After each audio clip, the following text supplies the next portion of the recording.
आंखों से आंसू लेके बातें थी प्यासी हर तरह। हाँ लस्सी ले आइए, यहाँ खाना नहीं उतरता हलक से, पता है मुझे। हाँ शानोमा की स्पेशल लस्सी।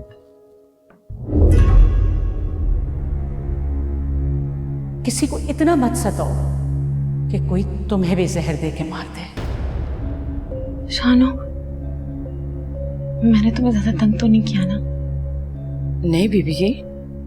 तो तुम मुझे जहर नहीं दोगी ना? नहीं बीबी जी, मैं आपको जहर क्यों दूंगी? मजाक कर रही है ऐसे ही शानो। मैं मजाक नहीं कर रही हूँ। अक्सर नौकर जब मालिकों से चिढ़ खा जाते तो उन्हें जहर दे देते हैं। कहाँ जा रही हो? ये जा रही है, इसका मतलब इसमें जहर है। जहर है इसके अंदर। फरिया, मैंने कहा अभी से पियो। फरिया। बीबी जी मैं जहर क्यों मिलाऊंगी? तो फिर क्यों जा रही हो तुम? बताओ मुझे। हसन ने जहर मिलाया लस्सी में। मैं बता रही हूँ इसमें जहर है। इसमें जहर है, जहर।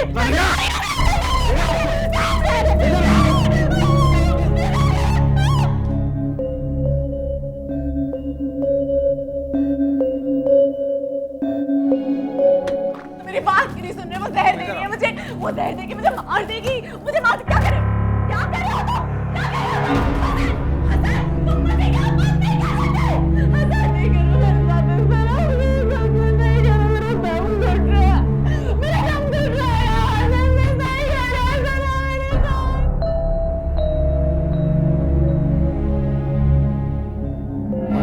अली, भाभी जी आई एम सो सॉरी आज जो कुछ हुआ उसके लिए। दरअसल मेरी अम्मी के इंतकाल के बाद फरिया ने कुछ अजीब सी हरकतें शुरू कर दी हैं और उससे थोड़ा अरसा पहले इसका जवान जहान भाई मेरा कजन वो भी कार एक्सीडेंट में मारा गया था। मे भी उसकी वजह से। नहीं यार, कोई ऐसी बात नहीं है। और तुम अपनी बीवी को किसी अच्छे डॉक्टर को दिखाओ। कराची तुम्हारा आना जाना रहता है, वहां किसी अच्छे डॉक्टर को दिखा दो।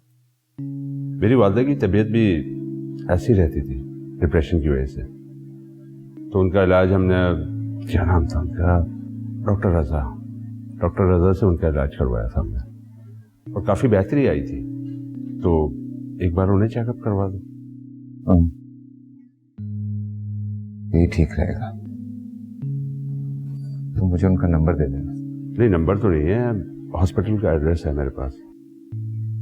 हाँ प्लीज वो दे देना। मैं वो देता हूँ आपको और आप उन्हें चेकअप कराएं, ठीक है ना? इंशाल्लाह फर्क पड़ेगा। Please I.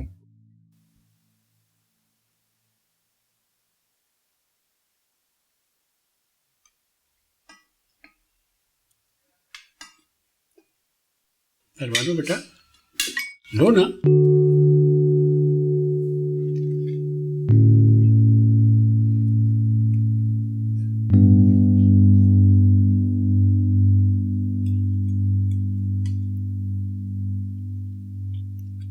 अरे भाई, खाना इतना बुरा भी नहीं बना। और अगर पसंद नहीं आ रहा हो तो कहीं बाहर चल के खा लेते हैं या फिर बाहर से मंगवा लेते हैं। क्यों मेहरबान? नहीं अंकल, खाना बहुत अच्छा है। तो भाई अगर बात करने के लिए कोई मौजू नहीं है तो हम मुल्क की सियासत पे बातचीत कर लेते हैं। रजा, तुम अपने वलीमे का मेन्यू क्या बना रहे हो? भाई ये जो टेबल पे मेनू रखा हुआ है इसे तो खा लो। मुझे भूख नहीं।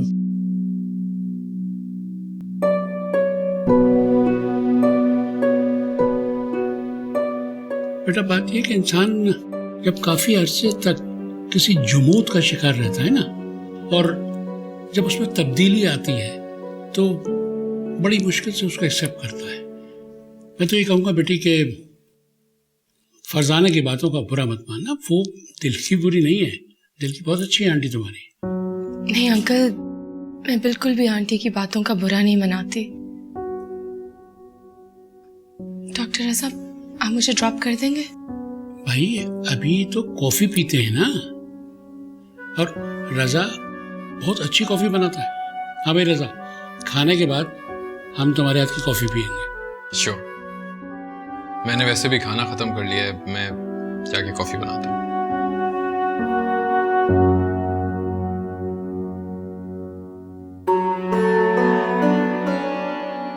बेटा, मुझे खुशी है कि तुम हमारे साथ खाने पर रुके, बल्कि मैं तो ये चाहूंगा कि तुम बस अब वापस ही मत जाओ, यहीं रहो हमारे साथ। जी? क्यों? क्या तुम्हें हम लोग अच्छे नहीं लगे? नहीं अंकल, लेकिन आंटी को मेरा यहाँ रुकना अच्छा नहीं लगेगा। बेटा, मुझे तुम्हारा यहाँ से जाना अच्छा नहीं लगेगा। और वैसे भी बेटा, वो तुम्हें खुद इस घर में लेकर आई हैं। जी, लेकिन वो जो मुझे बताना चाहती थी, बल्कि दिखाना चाहती थी, वो मैं देख चुकी। अब बेहतर यही होगा कि मैं यहाँ से चली जाऊँ।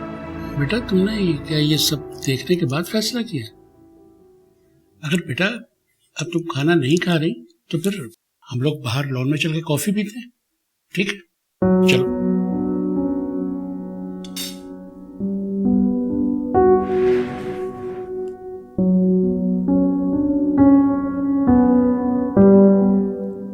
खालाजान, मेरा ख्याल है कि मैं उसे अब बाहर निकालूं, बहुत देर हो गई। नहीं बेटा, दरवाजा बंद ही रहने दो, इसी में हम सब की आफियत है। लेकिन ऐसे कब तक फरिया को बंद रखेंगे? मैं सोच रहा हूं कि उसे किसी डॉक्टर के पास कराची ले जाता। उसका इलाज किसी डॉक्टर के पास नहीं है। खाला, वैसे दिल बर्दाश्त मत हो, मैं जरा फरिया को देख के आता हूं।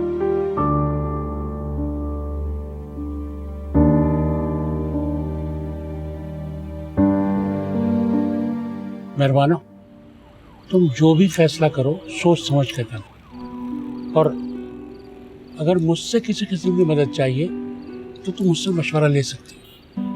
मैं बिल्कुल न्यूट्रल होके तुम्हें अपनी राय दूंगा। हाँ, बस मैं ये चाहता हूँ कि तुम मेरी बीवी के रवैये की वजह से परेशान ना हो। नहीं अंकल, आप इस तरह की बातें मत करें। बेटा, मैं तुम्हारा फैसला जानना चाहता हूँ। रज़ा ने तुम्हें अस्मा के बारे में कुछ नहीं बताया, लेकिन ऐसा नहीं है कि वो तुम्हें धोखे में रख के तुमसे शादी करना चाहता हो। मुमकिन है कि वो किसी सही वक्त का इंतजार कर रहा हो, लेकिन फरजाना ने तुम्हें इस घर में लाके ये एहसास दिलाने की कोशिश की है कि अगर तुमने रज़ा से शादी की तो तुम हमारी बेटी के साथ ज्यादती करोगे, जबकि ऐसा नहीं है। बेटा, तुम जो भी फैसला करो, बस ये याद रखो कि इस एहसास को उस पर हावी मत होने देना। लेकिन अंकल, मैं आंटी को नाराज करके इस तरह इस घर में तो नहीं रह सकती ना। बेटा, वो नाराज नहीं है, बस उसकी ये समझ में नहीं आ रहा कि वो क्या करे। बेटा, अस्मा की हालत तो तुम देख ही चुकी हो, लेकिन मुझे इस वक्त रज़ा की ज्यादा फिक्र है। उसे इस मोड़ पर किसी एक दोस्त की जरूरत है, और मुझसे ये बात रज़ा ने खुद कही है कि उसके दिल में तुम्हारे लिए लगाव सा है। तो क्या मैं उनकी जिंदगी में एक दोस्त बन के नहीं रह सकती? हाँ, मगर सिर्फ दोस्त बनकर तुम उसकी जिंदगी को शेयर नहीं कर सकती। और रज़ा अपने दिल की बात किसी से नहीं कहता। मैं चाहता हूं कि तुम उससे बात करो ताकि वो अपने दिल की बात तुमसे करे। बेटा देखो, अब इस घर से जाने की बात मत करना। मैं फरजाना से कहता हूँ कि तुम्हारे लिए कमरा तैयार करे, और अब जाने की कोई बात नहीं, ठीक है?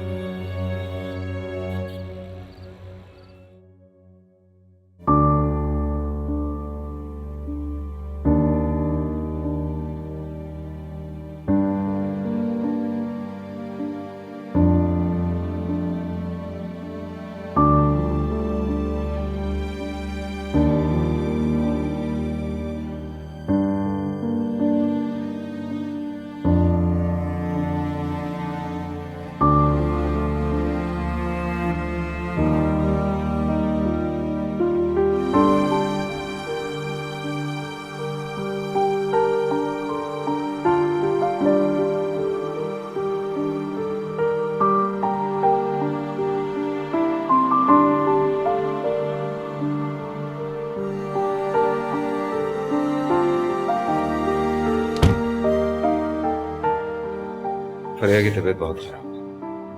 फिलहाल उसे मैंने आपके कमरे में लिटा दिया। खालाजान उसके कपड़े वगैरह चेंज करवा दीजिएगा और ख्याल रखिएगा उसका।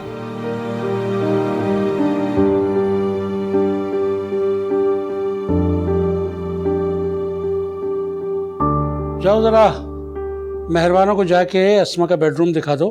मैंने उससे कह दिया है कि वो हमारे साथ रहेगी। भाई अगर कोई एतराज है तो मैं उससे रजा से कह देता हूँ कि वो अलग फ्लैट ले ले। तुम क्यों अपने दिल पे जबर करो? अहमद, जबर तो किस्मत हमारे साथ कर रही है। अगर ऐसा ही सब कुछ होना है तो हमारी अस्मा की सांसें क्यों नहीं रुक जाती, ताकि एक ही बार मेरे दिल को सब्र आ जाए। हकीकत को तस्लीम कर लो, करार आ जाएगा। और मुझे वो लड़की बुरी नहीं लगी, वो अस्मा से हसद भी नहीं करेगी। जाओ उसे दिखा दो उसका कमरा। मगर मेरी एक शर्त है, आप उस वक्त तक रजा की शादी नहीं करेंगे जब तक डॉक्टर राहिल हमें साफ वाज़े जवाब ना दे दे। ठीक है, उनका वाज़े जवाब भी कुछ दिनों में आ जाएगा।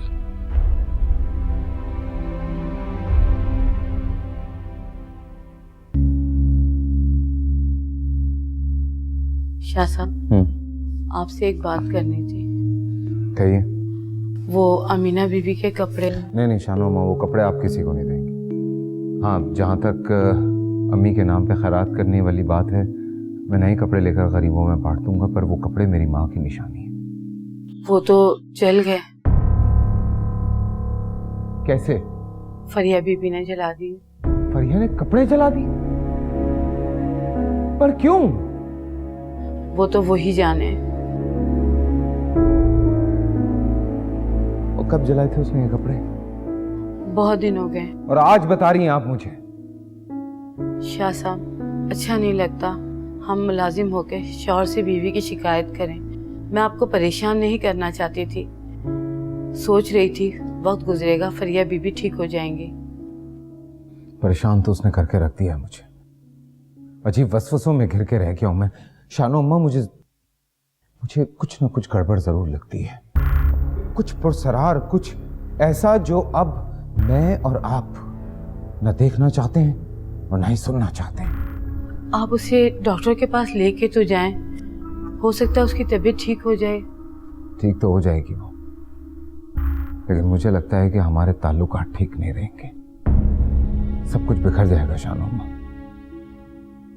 क्या आप भी वही खतरा महसूस कर रहे हैं जिसका मुझे वहम है?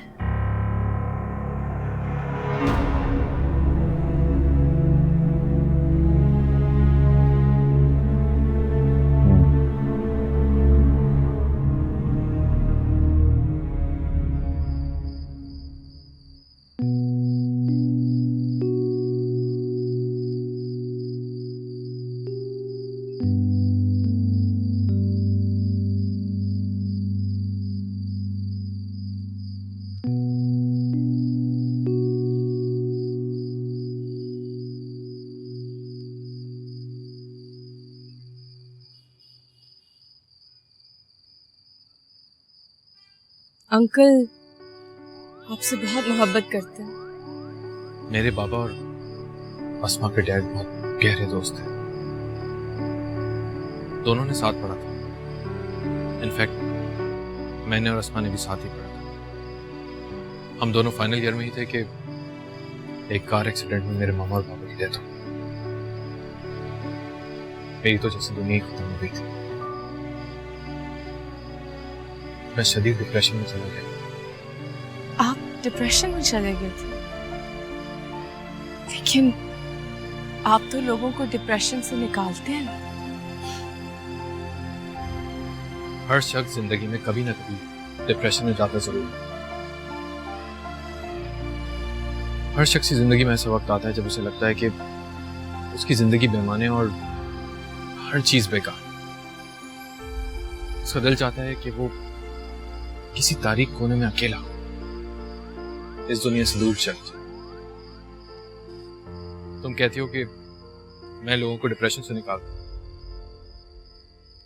पर जानती हूं कि मुझे किसने डिप्रेशन से निकाला था? अस्मा ने। उन दिनों अस्मा मेरे साथ साई की तरह रहती थी, बहाने बहाने से मुझे हंसाने की कोशिश किया करती थी। मौका भी पार्टी दे देना। मेरी जिंदगी में उसके अलावा कोई दोस्त नहीं। और फिर एक दिन उसने बातों बातों में मुझसे पूछा कि रसम से शादी करो, और मेरा जवाब था कि मुझसे तुम्हारे अलावा शादी कौन करेगी। अस्मा को नॉर्दर्न एरियाज बहुत पसंद है, और शादी के कुछ अर्से बाद हम वहीं गए। और अस्मा जैसे परियों की तरह एक कोने से दूसरे कोने में उड़ने की कोशिश करती थी।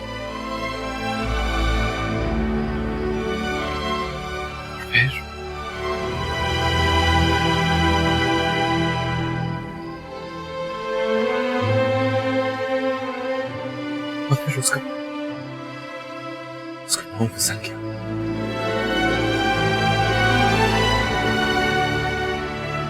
और उसके बाद आखिरी बार उसने मेरा नाम लेकर मुझे पुकारा।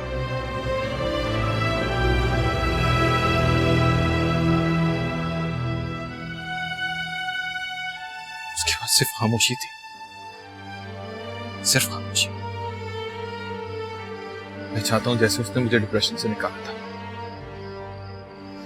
मैं भी उसे कोमे से बाहर निकालूं।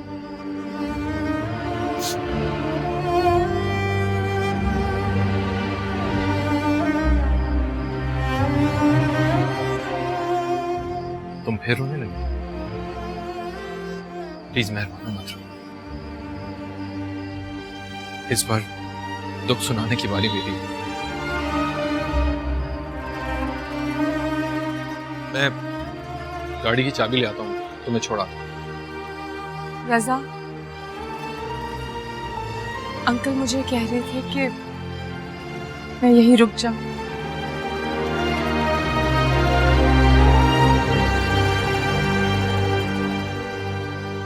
प्लीज डैड की बातों को सीरियसली मत लो। वो मेरे लिए परेशान रहते हैं, फिक्र करते हैं, क्योंकि वो चाहते हैं कि किसी भी तरह मेरी शादी हो जाए। लेकिन मैं चाहता हूं कि तुम अपना फैसला खुद करो। मैं रुकना चाहती हूँ। मेहरबानो, आओ मैं तुम्हें तुम्हारा कमरा दिखा दूं।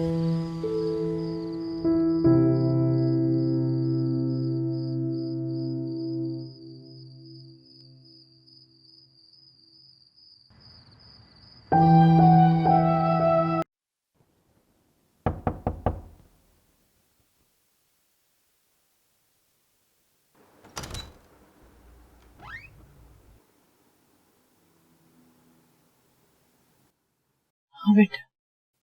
खाला, मैंने सोच लिया हम कल ही कराची जा रहे हैं। अगर ऐसे इंतजार करते रहे इसकी तबीयत ठीक होने का तो बहुत देर हो जाएगी। देर तो हो चुकी है, बहुत देर हो चुकी है। आपकी तबीयत ठीक है? मैं तो ठीक हूँ, लेकिन परी को यहाँ से ले जाओ बेटा। बहुत जरूरी। आप पैकिंग कर लीजिए, हम कल सुबह ही कराची जा रहे हैं।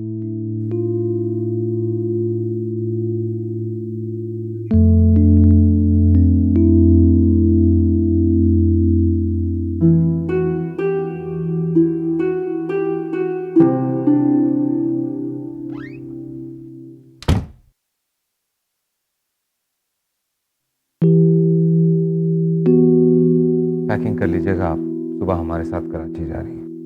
मेरा जाना जरूरी है क्या? खालाजान की तबीयत बिल्कुल ठीक नहीं है, वो अकेले फरिया को संभाल नहीं पाएंगी, आपकी जरूरत होगी। Thank you.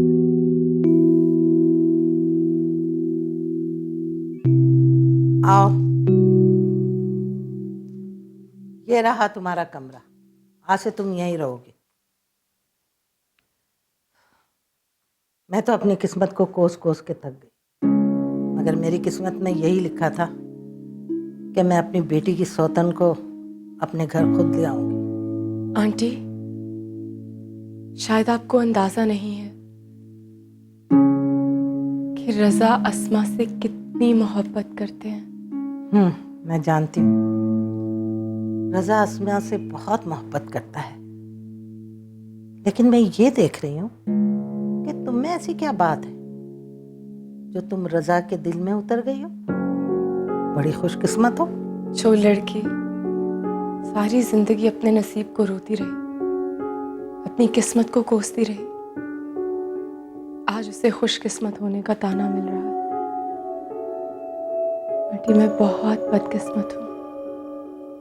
मैं एक ऐसे दिल में घर बनाने की कोशिश कर रही हूँ जहाँ पहले से ही आपकी बेटी का बहुत मजबूत महल कायम है।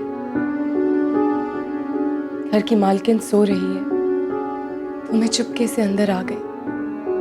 जब वोट जाएगी तो हाथ पकड़ के मुझे बाहर निकाल देगी।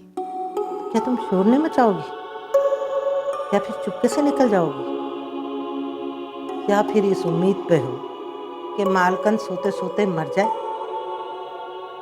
आंटी मैं ऐसा क्यों चाहूंगी? तो क्या रजा के दिल से अस्मा की मोहब्बत को खत्म नहीं करोगी? नहीं, मैं क्यों किसी की मोहब्बत खत्म करना चाहूंगी? मैं बिल्कुल भी नहीं चाहती कि रजा अपनी पहली मोहब्बत भुला के मुझे चाहने लगे। देखो, इस अलमारी में ना अस्मा के कपड़े रखे हैं, तुम चाहो तो पहन सकती हो। आपको बुरा नहीं लगेगा?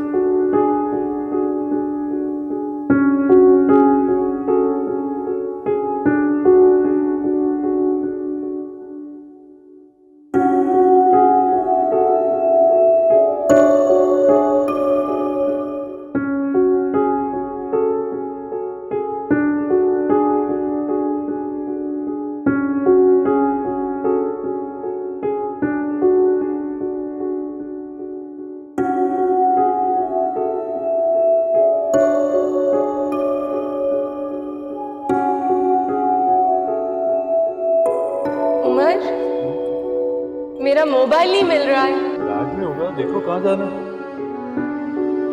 नहीं, मैंने पूरे बैग में देख लिया है। मेहरबानो, तुम्हें तो चीजें भूल जाने की आदत है।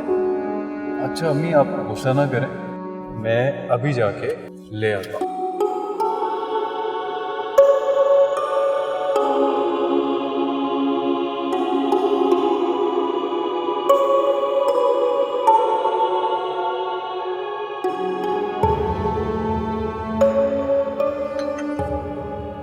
मैं हॉस्पिटल निकल रहा हूँ। मैं भी चलती हूँ आपके साथ। वो असल में मुझे अपनी चीजें लेने जाना था, मैं सिर्फ इसलिए जा रही थी। मैं वापस आ जाऊंगी। तो बेटा तुम अपनी आंटी के साथ मार्केट चले जाओ, जो चीज लानी है ले आओ। हाँ मेहरबानो, तुम मेरे साथ चलना, मैं तुम्हें ले चलूंगी। मैं चलता हूँ।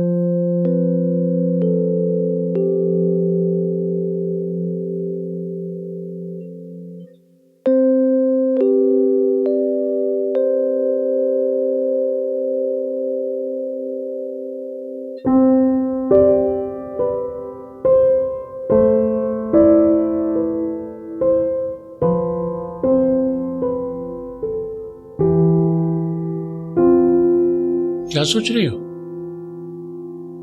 कुछ नहीं। कुछ तो है, अब अगर बताना ना चाहो तो बात और है।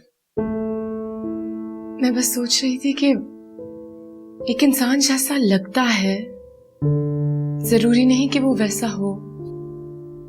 जैसे मुझे हमेशा लगता था कि डॉक्टर रजा की जिंदगी बहुत आइडियल है, और बेटा दूर से देखने में हमें हर किसी की जिंदगी आइडियल लाइफ लगती है।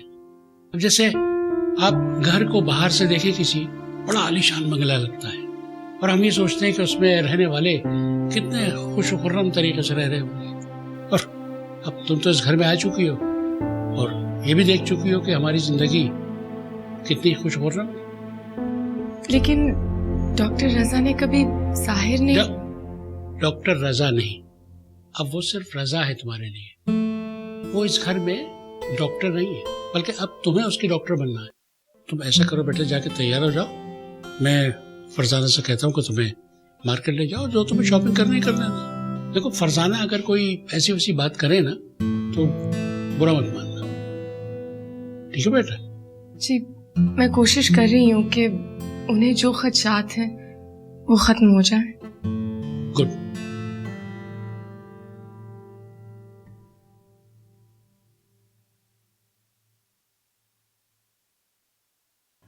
अरे रजा बेटा, मुझे तुमसे एक बात करनी थी। जी रहा।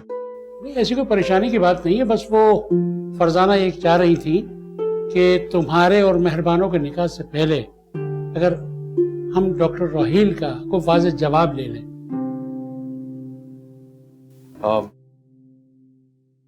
मुझे कोई जल्दी नहीं है डैड। मुझे तो है, अब मुझे मालूम है, बल्कि उसे भी मालूम कि डॉक्टर राहील क्या जवाब देंगे। बस उसने एक शर्त रखी। मुझे उनकी शर्त पे कोई एतराज नहीं, बल्कि मैं तो खुद भी ये चाहूंगा कि हम लोग डॉक्टर राहील के जवाब का इंतजार करें। जी जरूर।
कोई नहीं है वहाँ पे, कोई नहीं है वहाँ पे।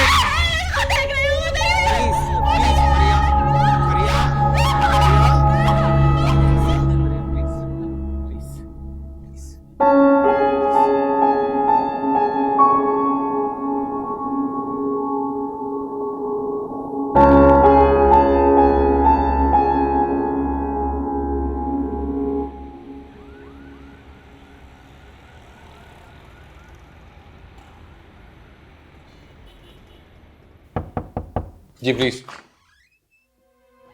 अस्सलाम वालेकुम।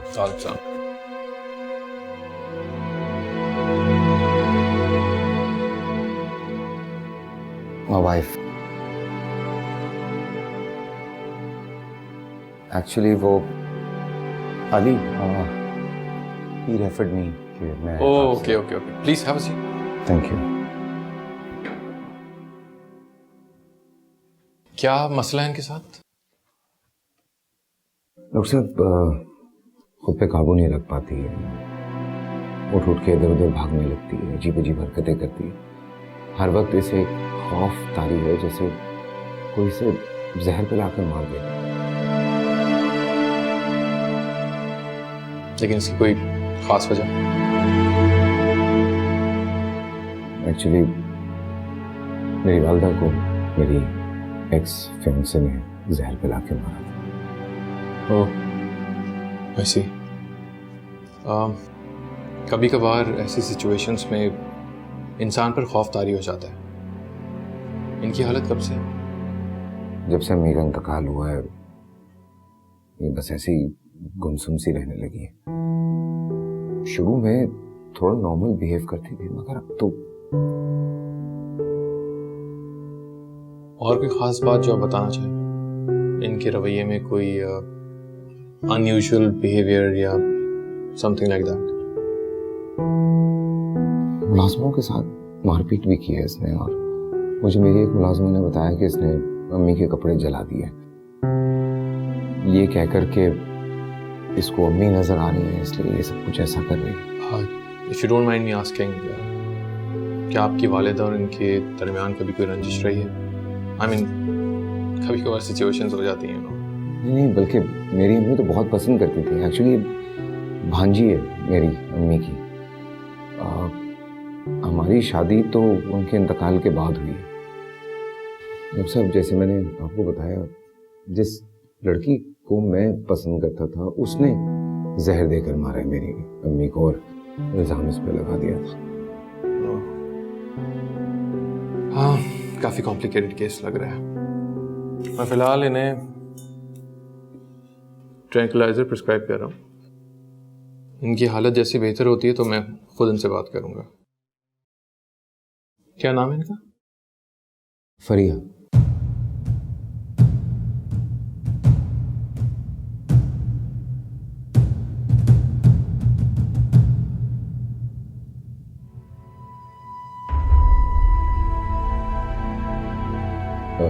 डॉक्टर साहब। जी, आपका नाम? हसन शाह।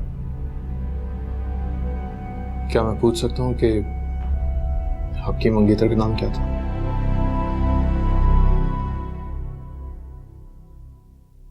मेहरबान।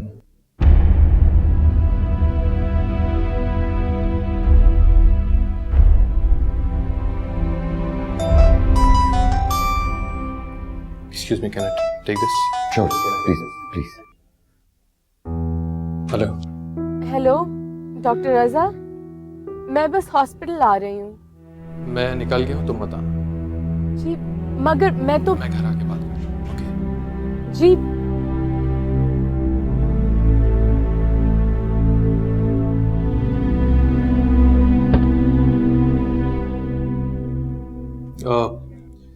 देखिए, आप इन्हें किसी और डॉक्टर को दिखा दें। एक्चुअली मुझे ये केस बिल्कुल समझ नहीं आ रहा। डॉक्टर साहब, अभी आपने इनकी सारी डिटेल्स ली हैं, प्रिस्क्रिप्शन लिखी है। अच्छा डॉक्टर साहब, जितने पैसा आप बोलेंगे मैं देने के लिए तैयार हूँ। There is no issue. देखिए, ट्रस्ट मी, हर केस हर डॉक्टर के बस की बात नहीं होती। आई नो, लेकिन मैंने जितना भी जिससे भी आपके बारे में पूछा, उन्होंने यही कहा कि फरिया केस सिर्फ आप हैंडल कर सकते हैं। हम लोग इस वक्त बहुत प्रॉब्लम में हैं। Please try to understand.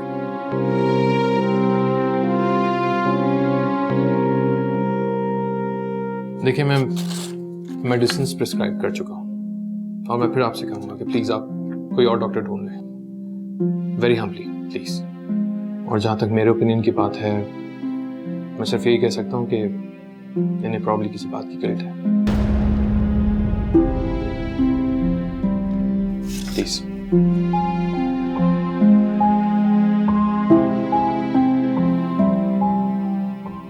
बहुत उम्मीद के साथ आया था मैं।